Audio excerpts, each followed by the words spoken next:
शान्ताकारं भुजङ्गशयनं पद्मनाभं सुरेशं विश्वाधारं गगनसदृशं मेघवर्णशुभाङ्गं लक्ष्मीकान्तं कमलनयनं योगविद्यार्णगम्यं वन्दे विष्णुभव्यहरं सर्वलोकैकनाथं। नारायणं नमस्कृत्य नरं चैव नरोत्तमं देवीं सरस्वतीं व्यासं ततो जयमुदीरयेत्। बोलो शिव महापुराण की जय। नमस्कार दोस्तों, स्वागत है आप सभी का हमारे YouTube चैनल आर के भक्ति में। प्रिय भक्तजनों, आज आपसे महापुराण में सुने शिव नाम जप तथा भस्म धारण की महिमा, त्रिपुंड के देवता और स्थान आदि का प्रतिपादन, इस कथा का वर्णन सुने।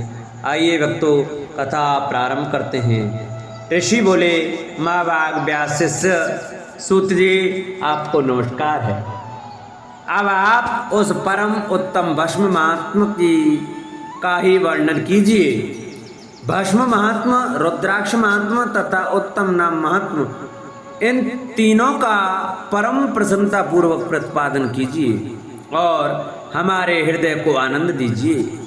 सूत जी ने कहा, महर्षियों, आपने बहुत उत्तम बात पूछी है।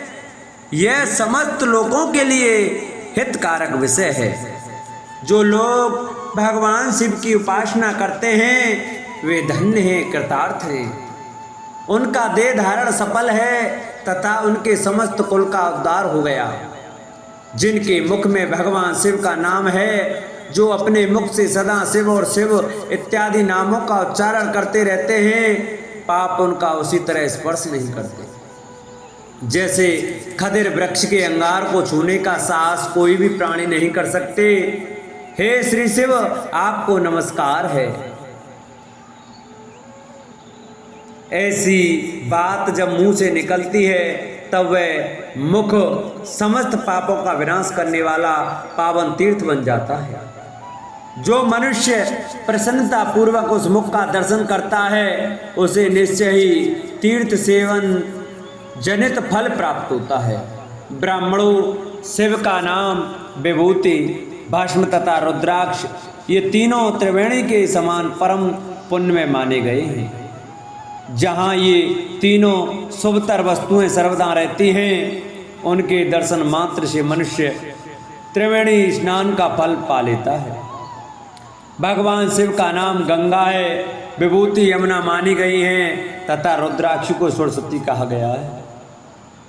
इन तीनों की संयुक्त त्रिवेणी समस्त पापों का नाश करने वाली है। श्रेष्ठ ब्राह्मणों, इन तीनों की महिमा को सदुलिक लक्षण भगवान महेश्वर के बिना दूसरा कौन भली भांति जानता है। इस ब्रह्मांड में जो कुछ है वह सब तो केवल महेश्वर ही जानते हैं। विप्रगण, मैं अपनी श्रद्धा भक्ति के अनुसार संक्षेप से भगवान नामों की महिमा का कुछ वर्णन करता हूँ। तुम सब लोग प्रेम पूर्वक सुनो। यह नाम महात्मा समस्त पापों को हर लेने वाला सर्वोत्तम साधन है। शिव नाम रूपी दावानल से महान पातक रूपी पर्वत अनायास ही भस्म हो जाता है। यह सत्य है, इसमें संशय नहीं है। सौनक, पाप मूलक जो नाना प्रकार के दुख हैं, वे एकमात्र शिव नाम भगवान नाम से ही नष्ट होने वाले हैं। दूसरे साधनों से संपूर्ण यत्न करने पर भी पूर्णतया नष्ट नहीं होते। जो मनुष्य इस भूतल पर सदा भगवान शिव के नामों के जप से ही लगा हुआ है, वह वेदों का ज्ञाता है, वह पुण्यात्मा है, वह धन्यवाद का पात्र है तथा वह विद्वान माना गया है। मुनि, जिनका शिव नाम जप में विश्वास है, उनके द्वारा आचरित नाना प्रकार के धर्म तत्काल फल देने के लिए उत्सुक हो जाते हैं। महर्षि, भगवान शिव के नाम से जितने पाप नष्ट होते हैं, उतने पाप मनुष्य इस भूतल पर कर नहीं सकते। जो शिव नाम रूपी नौका पर आरूढ़ हो संसार रूपी समुद्र को पार करते हैं, उनके जन्म मरण रूप संसार के मूलभूत वे सारे पाप निश्चय ही नष्ट हो जाते हैं। मामुने, संसार के मूलभूत पातक रूपी पादपों का शिव नाम रूपी कुठार से निश्चय ही नाश हो जाता है। जो पाप रूपी दावानल से पीड़ित हैं उन्हें शिव नाम रूपी अमृत का पान करना चाहिए। पापों के दावानल से दग्ध होने वाले लोगों को उस शिव नामा मृत के बिना शांति ही नहीं मिल सकती।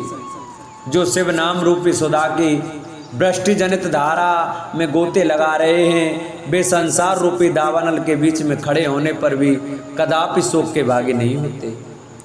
जिन महात्माओं के मन में शिव नाम के प्रति बड़ी भारी भक्ति है ऐसे लोगों की सहसा और सर्वथा मुक्ति होती है।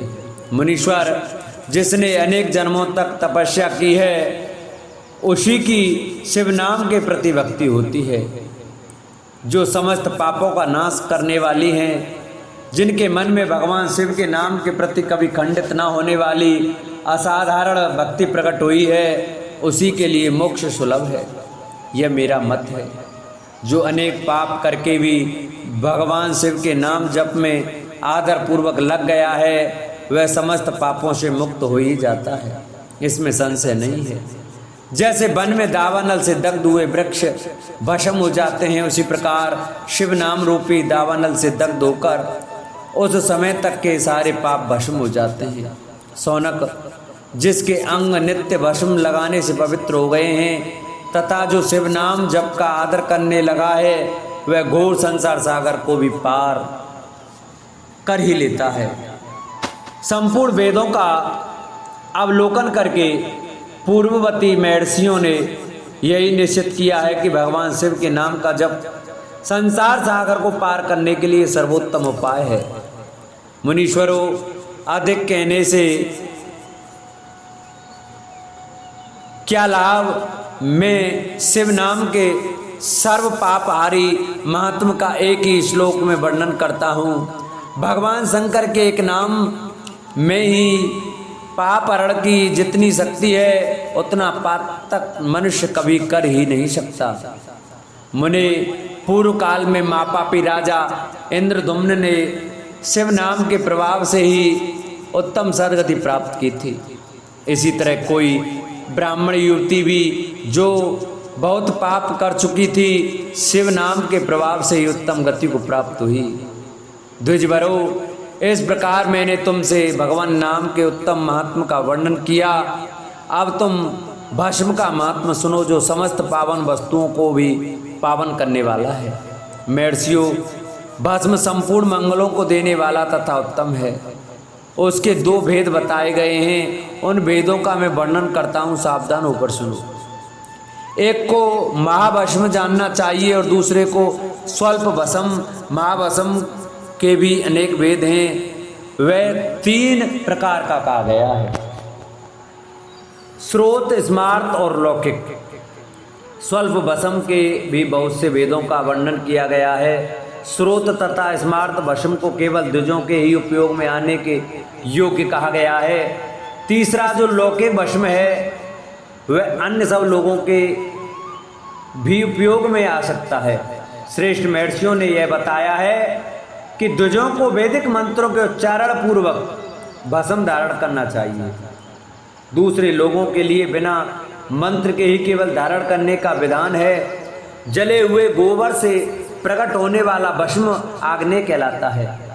महामुने, वह भी त्रिपुंड का द्रव्य है, ऐसा कहा गया है। अग्निहोत्र से उत्पन्न हुए भस्म का भी मनीषी पुरुषों को संग्रह करना चाहिए। अन्य यज्ञ से प्रकट हुआ भस्म भी त्रिपुंड धारण के काम में आ सकता है। जावालोपनिषद में आए हुए अग्नि इत्यादि 7 मंत्रों द्वारा जल में श्रित भस्म से धूलन विभिन्न अंगों में मर्दन या लेपन करना चाहिए। महर्षि जावाली ने सभी वर्णों और आश्रमों के लिए मंत्र से या बिना मंत्र के भी आदर पूर्वक भस्म से त्रिपुंड लगाने की आवश्यकता बताई है। समस्त अंगों में सजल भस्म को मलना अथवा विभिन्न अंगों में तिरछा त्रिपुंड लगाना, इन कार्यों को मोक्षार्थी पुरुष प्रमाद से भी न छोड़े, ऐसा श्रुति का आदेश है। भगवान शिव और विष्णु ने भी तिर्यक त्रिपुंड धारण किया है। अन्य देवियों सहित भगवती उमा और लक्ष्मी देवी ने भी वाणी द्वारा इसकी प्रशंसा की है। ब्राह्मणों, क्षत्रियों, वैश्यों, शूद्रों, वर्ण संकरों तथा जाति भ्रष्ट पुरुषों ने भी उद्दूलन एवं त्रिपुंड के रूप में भस्म धारण किया है। इसके पश्चात भस्म धारण तथा त्रिपुंड की महिमा एवं विधि बताकर सूत जी ने फिर कहा, महर्षियों, इस प्रकार मैंने संक्षेप से त्रिपुंड का महत्व बताया है। यह समस्त प्राणियों के लिए गोपनीय रहस्य है, अतः तुम्हें भी इसे गुप्त ही रखना चाहिए। मुनिवरों, ललाट आदि सभी निर्दिष्ट स्थानों में जो भस्म से 3 तिरछी रेखाएं बनाई जाती हैं, उन्हीं को विद्वानों ने त्रिपुंड कहा है। भौं के मध्य भाग से लेकर जहाँ तक भौं का अंत है, उतना बड़ा त्रिपुंड ललाट में धारण करना चाहिए। मध्यमा और अनामिका उंगली से 2 रेखाएं करके बीच में अंगुष्ठ द्वारा प्रतिलोभ भाव से की गई रेखा त्रिपुंड कहलाती है। अथवा बीच की 3 उंगलियों से भस्म लेकर यत्न पूर्वक भक्ति भाव से ललाट में त्रिपुंड धारण करें। त्रिपुंड अत्यंत उत्तम तथा भोग और मोक्ष देने वाला है। त्रिपुंड की 3 रेखाओं में से प्रत्येक के 9 देवता हैं, जो सभी अंगों में स्थित हैं। मैं उनका परिचय देता हूँ, सावधान होकर सुनो। मुनिवरों, प्रणव का प्रथम अक्षर अकार, गाहार पत्य, अग्नि, पृथ्वी, धर्म, रजोगुण, ऋग्वेद, क्रिया शक्ति, प्रातसवन तथा महादेव, ये त्रिपुंड की प्रथम रेखा के 9 देवता हैं। यह बात शिव दीक्षा परायण पुरुषों को अच्छी तरह समझ लेनी चाहिए। प्रणव का दूसरा अक्षर ओंकार, दक्षिणाग्नि, आकाश, सत्वगुण, यजुर्वेद, मध्य दिन सवन, इच्छा शक्ति, अंतरात्मा तथा महेश्वर, ये दूसरी रेखा के 9 देवता हैं। प्रणव का तीसरा अक्षर मकार, आवनीय, अग्नि, परमात्मा, तमोगुण, धूलोक, ज्ञान शक्ति, सामवेद, तृतीय सवन तथा शिव, ये तीसरी रेखा के 9 देवता हैं। इस प्रकार स्थान देवताओं को उत्तम भक्ति भाव से नित्य नमस्कार करके स्थान आदि से शुद्ध हुआ पुरुष यदि त्रिपुंड धारण करे तो भोग और मोक्ष को भी प्राप्त कर लेता है। मुनीश्वर, ये संपूर्ण अंगों में स्थान देवता बताए गए हैं। अब उनके संबंधी स्थान बताता हूँ, भक्ति पूर्वक सुनो। 32, 16, 8 अथवा 5 स्थानों में त्रिपुंड का न्यास करें। मस्तक, ललाट, दोनों कान, दोनों नेत्र, दोनों नासिका, मुख, कंठ, दोनों हाथों, दोनों कोहनी, दोनों कलाई, हृदय, दोनों पार्श्वभाग, नाभि, दोनों अंडकोश, दोनों उरु, दोनों गुल्फ, दोनों घुटने, दोनों पिंडली और दोनों पैर, ये 32 उत्तम स्थान हैं। इनमें क्रम से अग्नि, जल, पृथ्वी, वायु, 10 दिक्प्रदेश, 10 दिक्पाल तथा 8 वसुओं का निवास है। धर, ध्रुव, सोम, आप, अनिल, अनल, प्रत्यूष और प्रभास, ये 8 वसु कहे गए हैं। इन सब का नाम मात्र लेकर इनके स्थानों में विद्वान पुरुष त्रिपुंड धारण करें अथवा एकाग्रचित हो 16 स्थान में ही त्रिपुंड धारण करें। मस्तक, ललाट, कंठ, दोनों कंधों, दोनों भुजाओं, दोनों कोहनियों तथा दोनों कलाइयों में, हृदय में, नाभि में, दोनों पसलियों में तथा पृष्ठभाग में त्रिपुंड लगाकर वहाँ दोनों अश्विनी कुमारों का, शिव, शक्ति, रुद्र, ईश तथा नारद का और वामा आदि 9 शक्तियों का पूजन करेंगे। ये सब मिलकर 16 देवता हैं। अश्विनी कुमार 2 कहे गए हैं, नासत्य और दस्त्र अथवा मस्तक, केश, दोनों कान, मुख, दोनों भुजा, हृदय, नाभि, दोनों उरु, दोनों जानू, दोनों पैर और पृष्ठभाग, इन 16 स्थानों में 16 त्रिपुंड का न्यास करें। मस्तक में शिव, केश में चंद्रमा, दोनों कानों में रुद्र और ब्रह्मा, मुख में विघ्नराज गणेश, दोनों भुजाओं में विष्णु और लक्ष्मी, हृदय में शंभु, नाभि में प्रजापति, दोनों उरुओं में नाग और नाग कन्याएं, दोनों घुटनों में ऋषि कन्याएं, दोनों पैरों में समुद्र तथा विशाल पृष्ठभाग में संपूर्ण तीर्थ देवता रूप से विराजमान हैं। इस प्रकार 16 स्थानों का परिचय दिया गया है।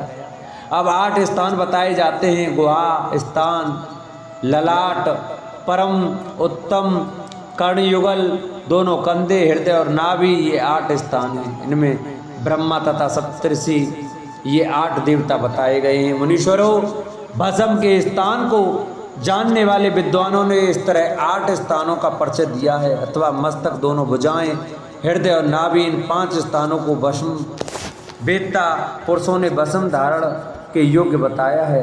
यथा संभव देश काल आदि की अपेक्षा रखते हुए उद्दूलन भस्म को अभिमंत्रित करना और जल में मिलाना आदि कार्य करें।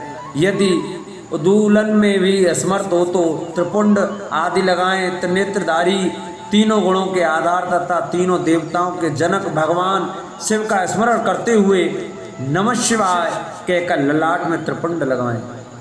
ईर्षाभ्याम नमः ऐसा कहकर दोनों पार्श्व भागों में त्रिपुंड धारण करें। बीजाभ्याम नमः यह बोलकर दोनों कलाइयों में भस्म लगावें। पितराभ्याम नमः कहकर नीचे के अंगों में, उमेशाभ्याम नमः कहकर ऊपर के अंग में तथा भीमाय नमः कहकर पीठ में और सिर के पिछले भाग में त्रिपुंड लगाना चाहिए। बोल शंकर भगवान की जय, बोल शिव महापुराण की जय।